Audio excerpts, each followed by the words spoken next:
Niger is one of the poorest countries in the world, and for survival, its population depends on farming millet and sorghum and breeding livestock. In this Sahelian country, drought is the enemy, and its people have to fight it every day.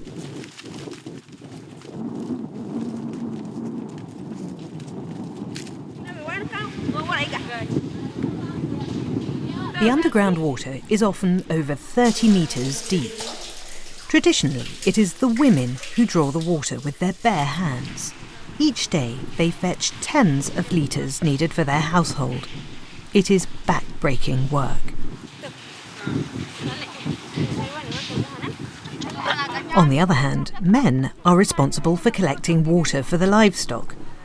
The donkeys used to carry out this work belong to them exclusively.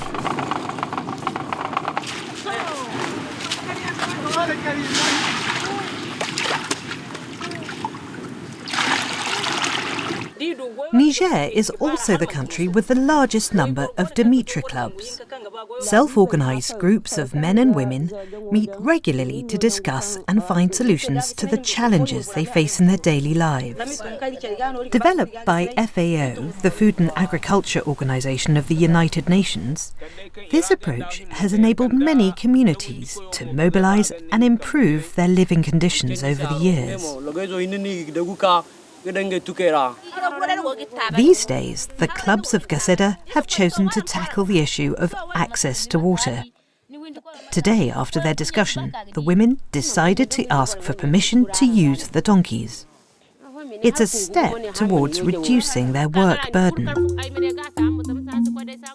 A few days later, the Dimitra Clubs all gather in the village assembly, which is chaired by the traditional chief.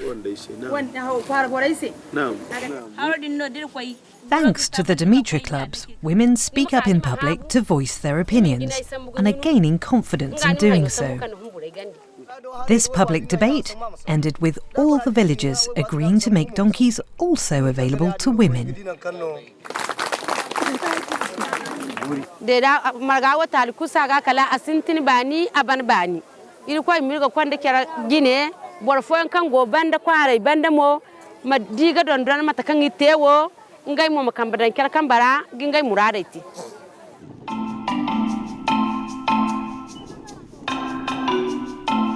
"10 kilometres away, it looks almost like a mirage in this desert.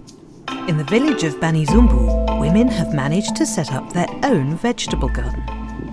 Since organising their own Dimitra Clubs, women here have obtained a 99-year lease contract from local landowners after a process that took several months.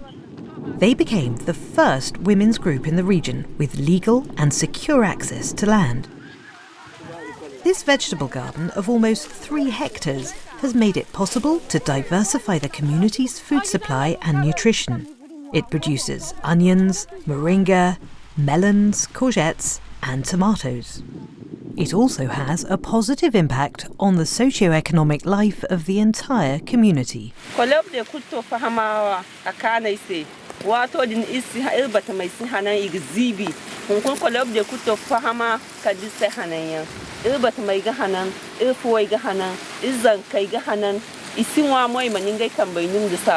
À midi, quand on descend ensemble, on va sous la hangar, on cause, tout le monde attend que c'est Hama et sa femme qui causent. Mais ça, tout ça, c'est l'avantage des clubs d'écoute. C'est un bon changement? C'est un bon changement pour nous, les jeunes mariés. The experiences coming from the Dimitra Clubs are then broadcast and shared through the community radio stations, triggering debates that benefit other villages in return. Today, there are over 1,300 Dimitra Clubs in sub-Saharan Africa. Thanks to the clubs set up by FAO, rural communities, especially women, get organised, make their voices heard, and take control of their own lives.